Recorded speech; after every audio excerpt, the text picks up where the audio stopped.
नमस्कार किसान भाइयों, आपका संजीव ऑल इन वन में स्वागत है। किसान भाइयों, आज का हमारा टॉपिक है सरसों में फलियां बनते समय और फूल आते समय क्या करें क्या ना करें जिससे कि हमारी पैदावार ज़्यादा से ज़्यादा हो। हमारे बहुत से किसान सोचते हैं कि अब तो फूल निकल आए हैं, अब तो फलियां आराम से आ जाएंगी, कोई दिक्कत नहीं है। किसान भाइयों, फलियां और फूल बनते समय हमेशा महत्वपूर्ण ध्यान रखना चाहिए। ध्यान रखते हुए आप ज़्यादा से ज़्यादा ध्यान रखोगे किसान भाइयों तो आपका उत्पादन भी ज़्यादा होगा, क्योंकि आने वाले समय में जब सरसों कटाई आएगी उस टाइम पे सरसों का भाव सबसे बढ़िया रहेगा। किसान भाइयों, आज मैं आपको बताने जा रहा हूँ हम क्या करें क्या नहीं करें जिससे कि हमारे पास पैदावार ज़्यादा से ज़्यादा हो। किसान भाइयों, सबसे पहले तो अगर आपकी फूल बनने स्टार्ट हो चुके हैं, 70 से 80% आपके फूल आ चुके हैं, तो आप खेत में सिंचाई ना करें। सिंचाई करने का ना का मतलब है, अगर आप सिंचाई करोगे तो सिंचाई करने के बाद में उसकी ग्रोथ रुक जाएगी किसान भाइयों। रुकने के बाद में और फिर अगर हवा चल गई तो पेड़ गिर जाएंगे। पेड़ गिरने के बाद में आपका नुकसान ही नुकसान है किसान। और सबसे पहले अगर आपकी फूल अगर पेड़ ज़्यादा बड़ा नहीं हुआ है आपका किसान भाइयों, तो आप दूसरी सिंचाई कर दें। और आपको दूसरी सिंचाई की ज़रूरत ना हो तो किसान भाइयों दूसरी सिंचाई ना करें। और दूसरा पॉइंट किसान भाइयों, अगर आपके खेत में फली पूरी तरह से बन चुकी है या आधी बन चुकी है, फूल आ चुका है पूरे खेत में, तो यूरिया का प्रयोग ना करें।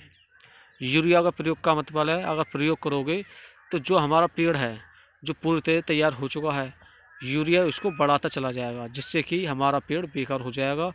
उसकी लंबाई बढ़ जाएगी, लेकिन जो इसमें फलियाँ आएंगी, जो फलियाँ की ग्रोथ लंबी होगी, वो किसान भाइयों नहीं आएगी। केवल पेड़ लंबा लंबा होता चला जाएगा, जिससे कि आपको नुकसान बहुत उठाना पड़ेगा किसान भाइयों। और अगला पॉइंट ये है कि अगर आपके खेत में पेड़ से पेड़ की दूरी बिल्कुल बराबर है तो इसे उखड़वा दें, छोटेपन पे ही, बड़ेपन पे ना उखड़वाएं। और किसान भाइयों, मैं आपको एक स्प्रे ऐसा बताने जा रहा हूँ। अगर आपका पेड़ छोटा हो या बड़ा हो, आपको दो चीज़ बताऊंगा, आप दो चीज़ें कर लेना किसान भाइयों। अगर आप स्प्रे करना चाहें तो स्प्रे कर सकते हो किसान भाइयों। अगर आपका पेड़ ज़्यादा बड़ा है सरसों का, तो अगर आप स्प्रे नहीं करना चाहते तो आपको मैं बिखेरने वाला बताऊंगा, जिससे कि आप बिखेर के भी काम चला सकते हो किसान भाइयों। वो है MOP 0050, NPK 0050 पोटास। किसान भाइयों, हाँ, पोटास ऐसी चीज़ है जो कि दाने फुलाव में काम आता है। जब फलियाँ बन जाती हैं और बनने का समय होता है, उस टाइम पे अगर आप इसे करोगे तो जो दाना आपका पतला रह जाता है, हल्का रह जाता है, सरसों में वजन नहीं रहता, किसान भाइयों NPK 0050 उसी काम आता है। वो मोटा करता है, वजन बढ़ाता है और आपकी ग्रोथ भी बढ़िया करता है, जिससे कि आपकी पैदावार ज़्यादा से ज़्यादा किसान हो। इसलिए अगर आपकी फसल सरसों की छोटी है और आपके पास बड़ी मशीन है जिससे कि दूर तक स्प्रे हो सके, तो किसान भाइयों आप NPK 0050 का उपयोग कर सकते हैं। नहीं तो उसमें 0050 में एक पाउडर भी आता है, जिससे कि आप अपने खेत में पाउडर भी बिखेर सकते हैं 0050 का। किसान भाइयों, उससे पैदावार सबसे ज़बरदस्त होती है और सबसे बढ़िया। जो मैंने आप किसान भाई बताया उसे प्रयोग करें और गलती कुछ ना करें। अगर ना यूरिया लगाएं ना पानी लगाएं। अगर आपका खेत ज़्यादा सूख गया है और बिल्कुल सूख गया है और आपकी फलियां बन गई तैयार हो चुकी हैं, तो उस टाइम पे लगाएं।